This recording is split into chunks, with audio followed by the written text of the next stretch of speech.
Hello, my name is Jack Gilbert and I'm a clinical professor here at Arizona State University.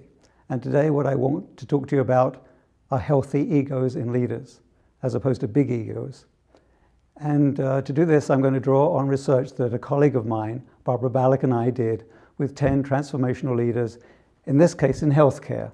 And we were able to identify them as transformational leaders because they had reached a level of and sustained a level of performance in their organizations that exceeded those of their peers in similar situations. And this is what would distinguish them, and we were really interested not so much in the technique they used or exactly how they did things, but what made them tick. And so we were able to speak to them for 2 hours in depth, looking at all aspects really of their life and their leadership, and then return and with follow-up questions 3 weeks later, and build profiles of them actually in their own words. So I'm going to draw on that research, which I think is applicable outside of healthcare as well. I've worked outside of healthcare, and I've seen these characteristics in leaders outside of healthcare. In short, we would call them values-driven leaders.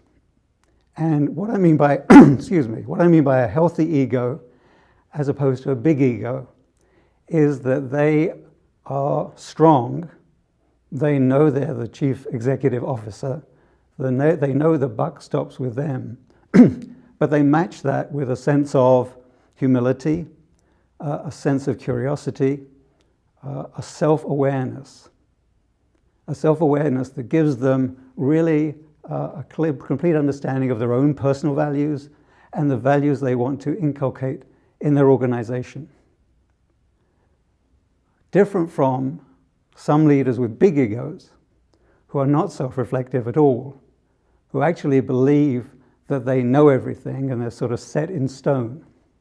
And so they proceed like that on the basis of knowing everything or feeling they should know everything because they get paid more than others. Not people with healthy egos, not leaders with healthy egos, who are self-aware enough to know their limitations as well as their strengths.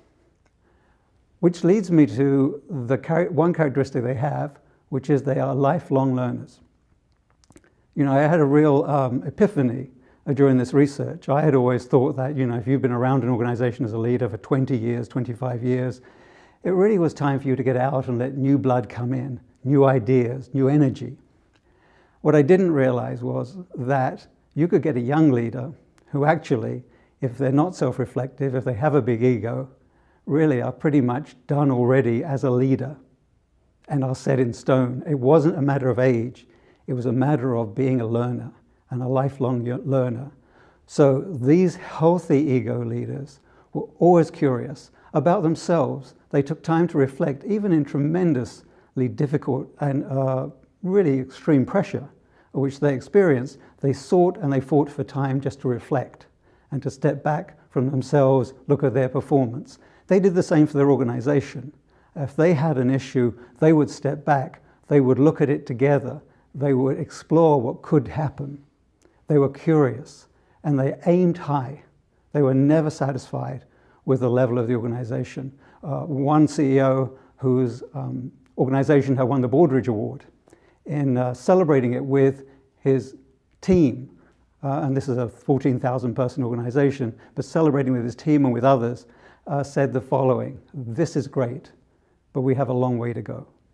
So always looking for what's the next best, what we can do, a personal characteristic which leads to an organizational characteristic. They didn't use continuous improvement, they are continuous improvement in themselves and in others, continuing to build into the future.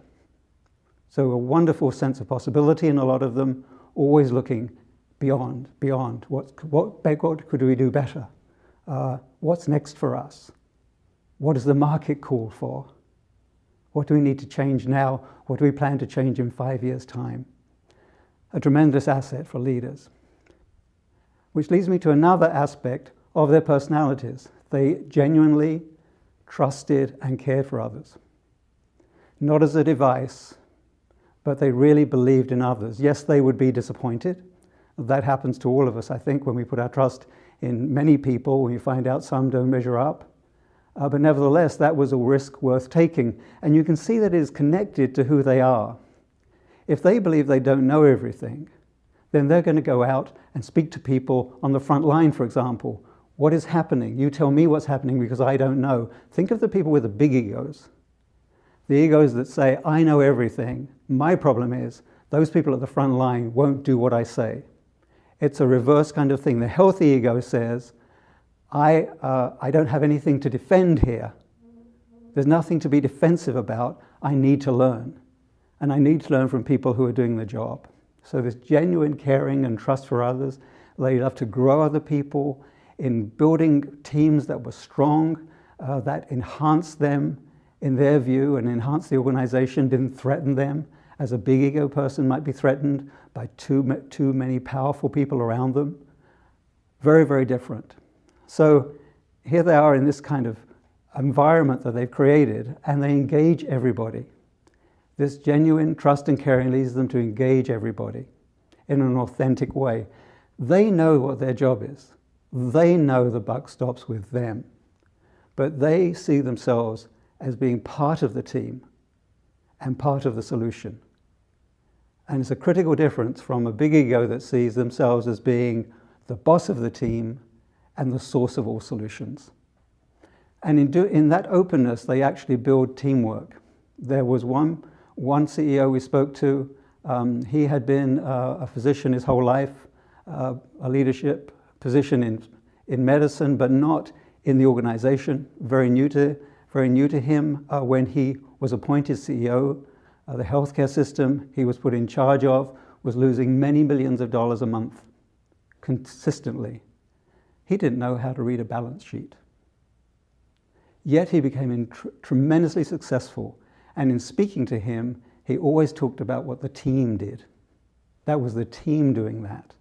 And the team did that. We spoke to people who reported to these leaders. And they were not followers like sheep. They were followers like enthusiasts who really believed that they were allowed to play their part in a really valuable way. And that was encouraged by the leader. And their growth was encouraged by the leader. And as one person said, there are people you'll go through a brick wall for, and she's one of them, about one of those CEOs. And finally, they're humble, and they're genuine, they're authentic. Someone else said about their own leader, I can count on him to do the right thing, and I trust what he says. And this is a wonderful gift to have as a leader. It's an earned gift for these people because they are trustworthy, because they are genuine. They're willing to say, this is what we need to do better, and be very authentic about it. They'll say, this is what I need to do better. The 10 of them, they didn't know each other, we weren't talking together in a group. Every single one of them was quick to give away credit for success and quick to accept responsibility for failure.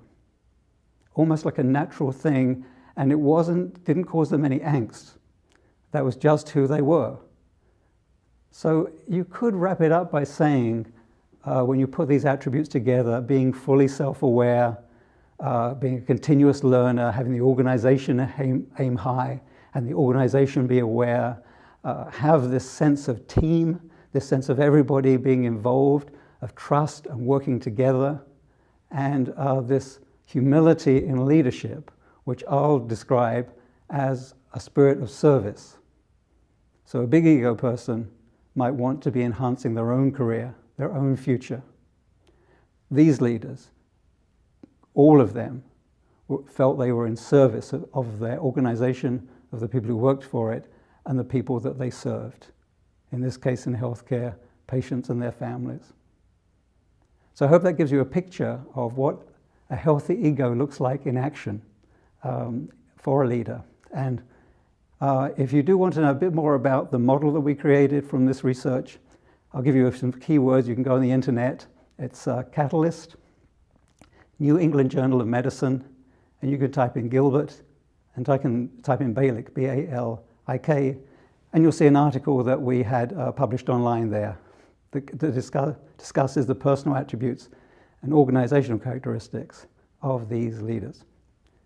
And I guess the final question is, what kind of leader would you like to work for yourself, choosing between a healthy ego, as I've described it, and a big ego?